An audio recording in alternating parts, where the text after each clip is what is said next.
चंदनपुर राज्य के एक गांव में राजवीर और सूरज नाम का दो सौतेले भाई रहा करते थे। सूरज की माँ सूरज को जन्म देते ही चल बसी। एक दिन सूरज एक घने पेड़ के नीचे उदास बैठा हुआ था कि तभी गांव का मुखिया आकर उससे बोला, क्या बात है सूरज, आज फिर तुम इस पेड़ के नीचे उदास बैठे हुए हो? क्या घर वालों से फिर से झगड़ा हुआ? मुखिया की बात सुनकर सूरज उदास होता हुआ बोला, अब मैं आपको क्या बताऊं मुखिया जी, आप तो जानते हैं कि मुझे जन्म देते ही मेरी माँ चल बसी और माँ के गुजर जाने के बाद मेरे पिताजी ने दूसरा विवाह कर लिया, मगर दूसरी माँ ने मुझे कभी अपना बेटा नहीं समझा। हाँ जानता हूं सूरज, तुम्हारे पिता की तुम्हारे सौतेली माँ से जो दूसरी संतान है, तुम्हारा पिता बलिया भी उसे ज्यादा ही चाहता है, समझता हूं मैं। कभी कभी तो मन करता है मुखिया जी कि मैं ये गांव छोड़कर ही चला जाऊं। अरे ऐसी हरकत भूल कर भी मत करना सूरज, यही तो तुम्हारी सौतेली माँ और सौतेला भाई चाहते हैं। उन दोनों ने तुम्हारे पिता की आंखों में झूठे विश्वास की पट्टी बांध रखी है, समझे? लेकिन मुखिया जी, आप तो जानते ही हैं कि पिताजी भी तो मुझे पसंद नहीं करते, तो आप ही बताएं मैं अब क्या करूं? देखो सूरज बेटा, मन छोटा मत करो।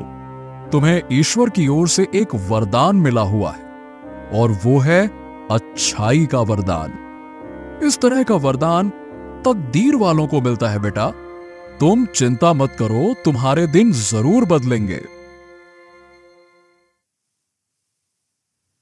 मुखिया की बात सुनकर सूरज मुस्कुराता हुआ वहां से चला गया। वो कुछ ही दूर पहुंचा था कि तभी उसकी नजर एक साधु पर पड़ी जो जमीन पर लेटा हुआ कर्रा रहा था। सूरज उस साधु से बोला, क्या हुआ साधु महाराज, आप जमीन पर क्यों लेटे हुए हैं और आप कराह क्यों कर रहे हैं? कुछ दिनों से मेरी कमर में बहुत ज्यादा तकलीफ है और मुझे बहुत तेज प्यास भी लग रही है, मगर तालाब यहाँ से काफी दूर है। आप चिंता मत कीजिए साधु महाराज, अगर आपको प्यास लगी है तो मैं आपको पानी पिलाऊंगा। आप जरा यहाँ रुकिए, मैं अभी आपके लिए पानी लाता हूँ। इतना बोलकर सूरज ने साधु को सहारा देकर एक पेड़ के नीचे बैठा दिया और तालाब की ओर निकल गया। कुछ देर बाद सूरज पानी लेकर साधु के पास आकर बोला, ये लीजिए साधु महाराज, मैं आपके लिए पानी लाया हूँ। साधु पानी लेते हुए सूरज की ओर देखकर बोला, जानते हो, मैं जमीन पर घंटों से पड़ा हुआ था, मगर किसी ने मेरी तकलीफ को नहीं देखा। तुम पहले इंसान हो जिसने मेरी तकलीफ को देखा और मेरे लिए इतनी दूर से पानी लेकर आए। बेटा, जरा तुम्हारा हाथ दिखाओ, मैं तुम्हारा हाथ देखना चाहता हूँ। इतना बोलकर साधु ने सूरज का हाथ पकड़ दिया और उसकी हाथों की रेखाएं बहुत गौर से देखा। फिर रहस्यमय अंदाज में सूरज की ओर देखकर बोला, तू बड़ी तकदीर वाला है बेटा। साधु की बात सुनकर सूरज मुस्कुराता हुआ अपने घर चला आया। घर आते ही उसकी सौतेली माँ उस पर बरस पड़ी। दिन भर तो तू कोई कामकाज करता नहीं, बस बैठे बैठे खाता रहता है, ऐसे ही आवारागर्दी करता रहता है। अरे मेरे बेटे राजवीर से कुछ सीख, वो अपने पिता के काम में हाथ बटाता है, खेतों में बराबर से हाल चलाता है। अपनी सौतेली माँ की बात सुनकर सूरज क्रोधित होते हुए बोला, वो खेतों में हल इसलिए चलाता है क्योंकि पिताजी उसे अपने हल से काम करने की इजाजत देते हैं, लेकिन जब बात मेरी आती है तो पिताजी मुझे खेत में देखना भी पसंद नहीं करते। वे शायद सोचते हैं कि मैं इस काम के लिए बना ही नहीं हूँ, या शायद उन्हें लगता है कि मैं उतनी मेहनत नहीं कर पाऊंगा जितनी वे चाहते हैं। हर बार जब मैं खेतों की ओर बढ़ता हूँ तो उनके चेहरे पर एक नाराजगी दिखने लगती है। हाँ हाँ, जानती हूँ कि तू अपने पिता की नाराजगी को महसूस करते हो, लेकिन शायद तू अभी तक नहीं समझ पाए कि वो ऐसा क्यों करते। वो तुझे मनुष्य समझते हैं, समझा? क्योंकि जिस दिन तू पैदा हुआ था ना, उसी दिन तूने अपने माँ को खा बैठा। उनके दिल में इस बात की गहरी चोट है, पर हर बार जब वो तुझे देखते हैं तो उन्हें उस दिन का दर्द याद आ जाता है। अपनी सौतेली माँ की जुबान से ये सब सुनकर सूरज पूरी तरह से क्रोधित होकर बोला, बस बहुत हो गया माँ, इसके आगे मैं और कुछ सुनना नहीं चाहता। खबरदार जो मुझे माँ कहा। मैं तेरी कोई माँ वा नहीं, समझा? मेरा सिर्फ एक ही बेटा है और वो है राजवीर। ठीक है, मैं जा रहा हूँ और आज पिताजी से मैं बात करके ही रहूंगा। इतना बोलकर सूरज गुस्से से अपने खेत में चला गया, जहाँ उसका पिता बलिया अपने बेटे राजवीर के साथ बैठा हुआ था। सूरज गुस्से से अपने पिता से बोला, पिताजी, आज आपको मुझे बताना ही होगा कि आखिर मेरी गलती क्या है। क्या आप मुझे राजवीर की तरह प्रेम नहीं करते? क्यों आप मुझे राजवीर की तरह खेत में काम नहीं करने देते? तुम्हारी परवरिश करना मेरी मजबूरी थी। तुमने पैदा होते ही अपनी माँ को मुझसे छीन लिया। तभी वहाँ पर वही साधु आ पहुंचा जिसकी कुछ देर पहले सूरज ने मदद की थी। साधु बलिया की ओर देखकर बोला, ये तुम क्या कह रहे हो? तुम शायद जानते नहीं कि तुम जिस पुत्र को मनहूस बोल रहे हो, तुम्हारा वो पुत्र कितनी बड़ी तकदीर वाला है। ये और तकदीर वाला, ये भला कैसे संभव है? हाँ, वो तो तुम्हें समय आने पर ही पता चलेगा। साधु की बात सुनकर बलिया के बगल में खड़ा हुआ राजवीर सूरज का मजाक उड़ाते हुए बोला, ये आप कैसी बात कर रहे हैं साधु महाराज? तकदीर वाला और ये? अरे जो पैदा होते ही अपनी माँ को खा गया और जो इस उम्र में आकर भी अपने माता पिता पर बोझ बनकर बैठा हुआ है, वो भला तकदीर वाला कैसे हो सकता है? अपने सौतेले भाई की जुबान से अपने लिए ये सब सुनकर सूरज की आंखों में आंसू आ गए। तभी साधु सूरज की ओर देखकर बोला, तुम्हें दिल छोटा करने की कोई आवश्यकता नहीं बेटा। जो लोग तुम्हारा मजाक उड़ा रही हैं, वही लोग भविष्य में तुम्हारी प्रशंसा के पुल बांध देंगे। बस तुम्हें अपना हौसला कायम रखना होगा।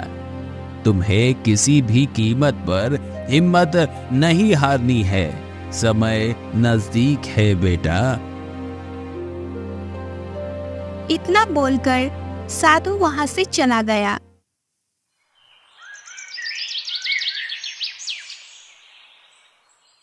समय ऐसे ही बीतता रहा। कुछ समय बाद एक सैनिक सूरज के गांव में आकर सभी गांव वालों को एकत्रित करते हुए बोला, महाराज विक्रम अपनी पुत्री लता का एक स्वयंवर रच रहे हैं और महाराज विक्रम का यह आदेश है कि उस स्वयंवर में सिर्फ राजकुमार और राजा महाराजा ही नहीं, बल्कि उनकी प्रजा के आम वीर नागरिक भी हिस्सा ले सकेंगे। स्वयंवर की प्रतियोगिता में एक बहुत भारी तलवार रखी होगी। जो भी उस तलवार को उठाने में कामयाब हो जाएगा, राजकुमारी लता का विवाह उससे हो जाएगा और इस तरह से भविष्य का चंदन नगर राज्य का राजा घोषित हो जाएगा। इतना बोलकर सैनिक वहां से चला गया। सारे गांव में खुशियों की लहर दौड़ गई।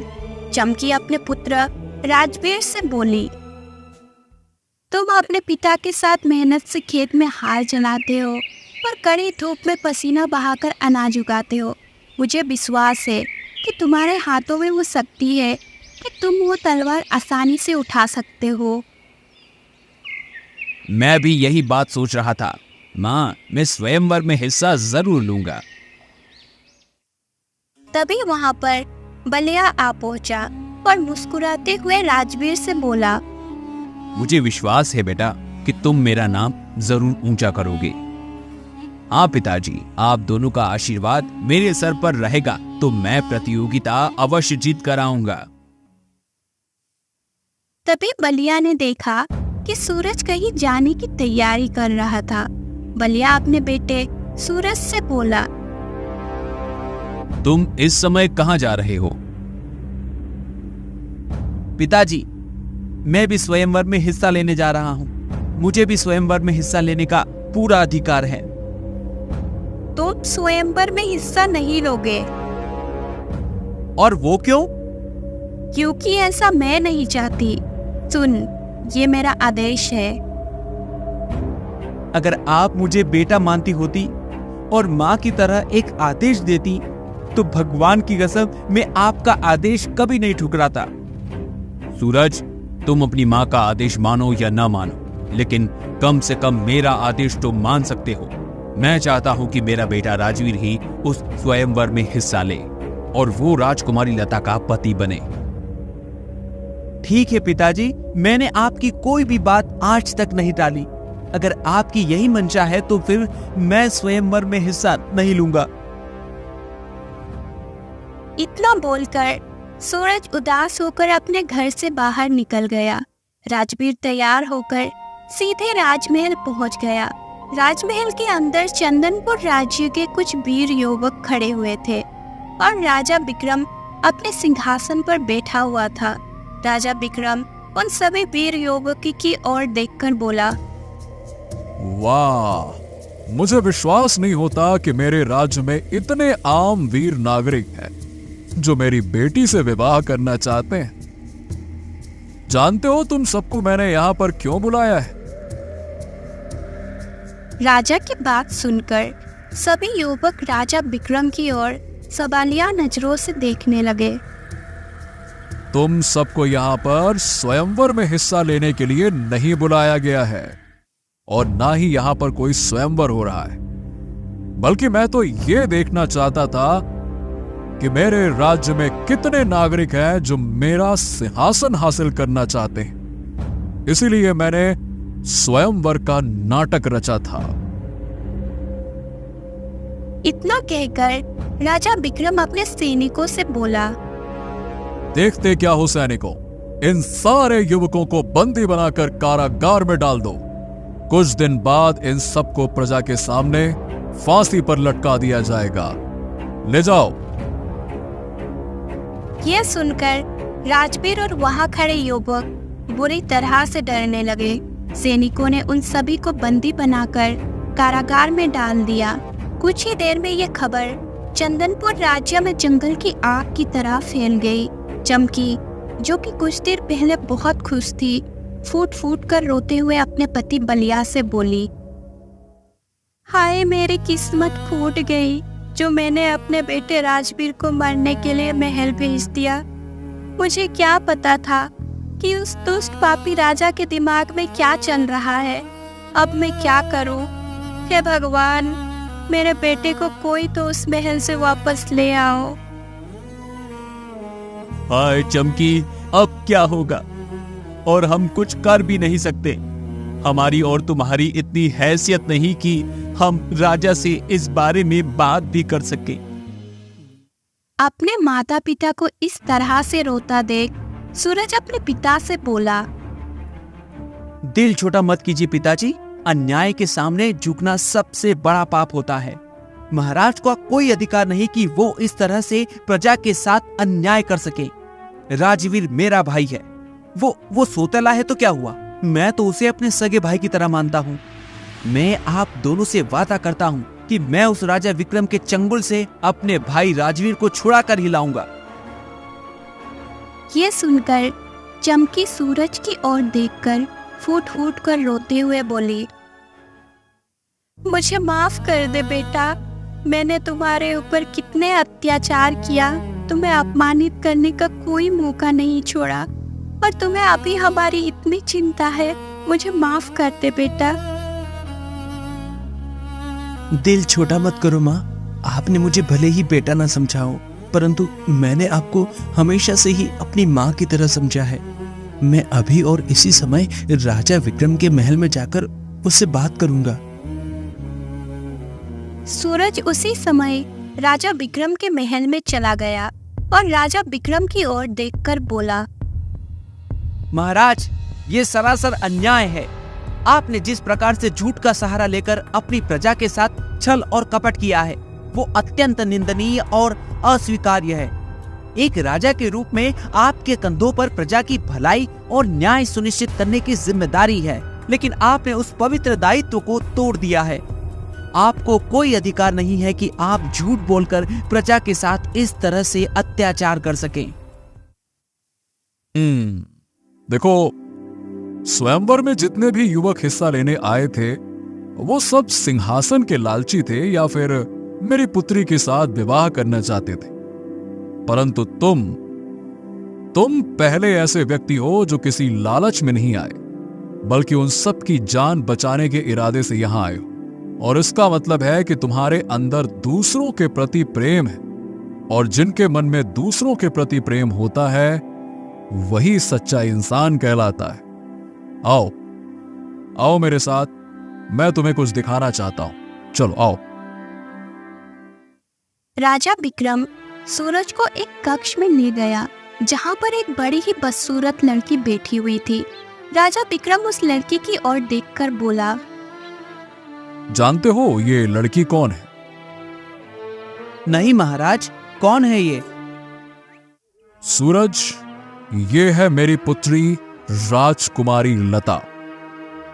ये सुनकर सूरज बुरी तरह से चौंक पड़ा। हाँ, तुम्हारा चौंकना स्वाभाविक है।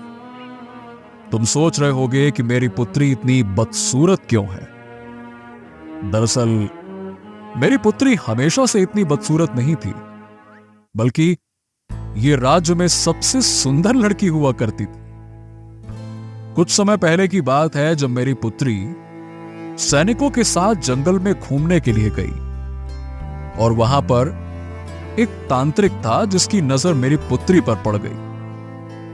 वो मेरी पुत्री की सुंदरता का दीवाना हो गया और सीधे मेरे पास आकर मेरी पुत्री का हाथ मांगने लगा। अब तांत्रिक की बात सुनकर मैं गुस्से में आग बबूला हो गया और मैंने उसे धक्के मारकर अपने राज्य से बाहर फेंकवा दिया। मगर उस तांत्रिक ने अपनी तंत्र शक्ति के जरिए मेरी पुत्री को बदसूरत बना दिया। मैंने बहुत से पहुंचे हुए साधुओं को बुलाकर अपनी पुत्री को दिखाया, परंतु कोई भी मेरी पुत्री को दोबारा सुंदर नहीं बना पाया। परंतु एक साधु जो कि दिव्य शक्तियों के मालिक थे, उन्होंने मुझे बताया कि उस तांत्रिक की मौत ही मेरी पुत्री को दोबारा सुंदर बना सकती है।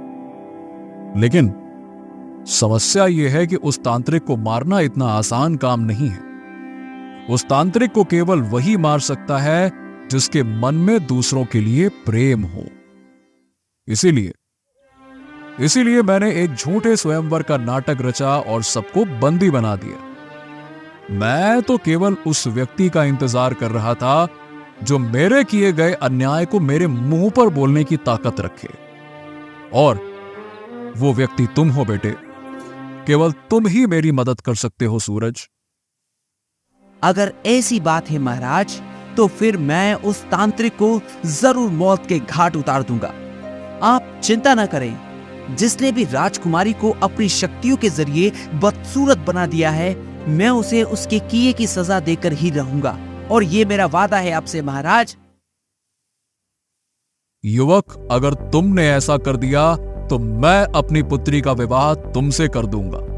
ये मेरा वादा है तुमसे। महाराज, ये सब कुछ मैं आपकी पुत्री से विवाह करने के लिए या आपके सिंहासन हासिल करने के लिए नहीं कर रहा हूँ, बल्कि मैं ये सिर्फ इसलिए कर रहा हूँ कि वो तांत्रिक एक घटिया किस्म का इंसान है और उसे मौत की सजा मिलनी चाहिए। बताइए मुझे, वो तांत्रिक मुझे कहाँ मिलेगा? ये महल के दाईं ओर का रास्ता जंगल की ओर जाता है। वो तांत्रिक तुम्हें उस जंगल में मिलेगा। सूरज उसी समय महल के दाएं ओर उस जंगल की ओर चला गया। सूरज ने जंगल में प्रवेश किया ही था कि तभी उसे वही साधु मिल गया जिस साधु ने उसे तकदीरवाना बोला था। साधु रहस्यमय अंदाज में सूरज से बोला, मैं जानता हूं कि तू उस तांत्रिक को मौत के घाट उतारने के लिए जंगल की ओर जा रहा है। प्रणाम साधु महाराज, आप इस बारे में कैसे जानते हैं? याद है, मैंने तेरी हाथ की लकीरें देखकर कहा था कि तू बड़ा तकदीर वाला है। हाथ की लकीरें बहुत कुछ बताती हैं। अब मेरी बात ध्यान से सुन। उस तांत्रिक को मारना इतना आसान काम नहीं है। इसी जंगल में तुझे उस तांत्रिक के पास पहुंचने से पहले एक सफेद रंग के तोते को तलाशना होगा। उस तांत्रिक की जान उसी सफेद तोते के अंदर कैद है। जैसे ही तू सफेद तोते को पकड़ेगा, अचानक वो पत्थर बन जाएगा। तुझे उस पत्थर के तोते को तांत्रिक के सामने ही तोड़ना होगा। इतना बोलकर साधु वहां से चला गया और सूरज उस सफेद तोते की तलाश में निकल गया। कुछ घंटे की मेहनत के बाद सूरज को सफेद तोता एक पेड़ पे बैठा हुआ नजर आ गया। सूरज ने तुरंत उस सफेद तोते को पकड़ लिया। अगले ही पल वो सफेद तोता पत्थर का बन गया। सूरज वो पत्थर का तोता लेकर सीधे जंगल में उस तांत्रिक को खोजने लगा। कुछ देर बाद उसकी नजर एक पेड़ के नीचे बैठे हुए एक तांत्रिक पर पड़ी। सूरज को देखकर तांत्रिक गुस्से में बोला, कौन है तू और यहाँ पर क्यों आया है? तुझे मौत के घाट उतारने के लिए। मूर्ख, मुझे मारना तेरे जैसे बच्चों का काम नहीं है। मगर मेरे लिए ये काम तो बच्चों से भी ज्यादा आसान है। इतना बोलकर सूरज वो पत्थर का तोता तांत्रिक को दिखाते हुए बोला, इस तोते को तो तुम जानते ही होगे। तोते को देखकर तांत्रिक की आंखों में भय की साये लहराने लगे। ये तोता तुझे कहाँ से मिला? इस तोते को मुझे दे दे। इसके बदले में तू जितना धन चाहता है मैं देने के लिए तैयार हूँ। इसको मुझको दे दे, दे दे। मगर सूरज ने उसकी बात सुने बगैर उस पत्थर के तोते को जमीन पर पटक दिया। अचानक तांत्रिक के शरीर में आग लग गई और वो जलकर राख हो गया। तांत्रिक के राख होते ही राजकुमारी लता अपने सुंदर रूप में आ गई। कुछ देर बाद सूरज राजा विक्रम के सामने महल में खड़ा हुआ था। अरे तुमने वो कर दिखाया जिसे करने की हिम्मत और ताकत यहाँ किसी के पास नहीं थी, यहाँ तक कि मेरे पास भी नहीं। मैं चाहता हूँ महाराज कि अब आप उन युवकों को रिहा कर दे जिन्हें आपने मौत की सजा सुनाई थी। हाँ सूरज, जैसा कि मैंने वादा किया था मैं उन युवकों को छोड़ दूंगा, लेकिन सबसे पहले तुम्हें मेरी पुत्री के साथ विवाह करना होगा और उसके बाद इस राज्य का राजा बनना होगा और फिर उन युवकों को तुम ही रिहा करने का आदेश दोगे। कुछ ही देर में सूरज का विवाह राजकुमारी लता के साथ हो गया और राजा विक्रम ने सूरज को राजा घोषित कर दिया। सूरज उन सभी युवक को रिहा कर दिया जिसे राजा विक्रम ने मौत की सजा सुनाई थी। साधु ने बिल्कुल सच कहा था। सूरज वाकई बड़ा तकदीर वाला था।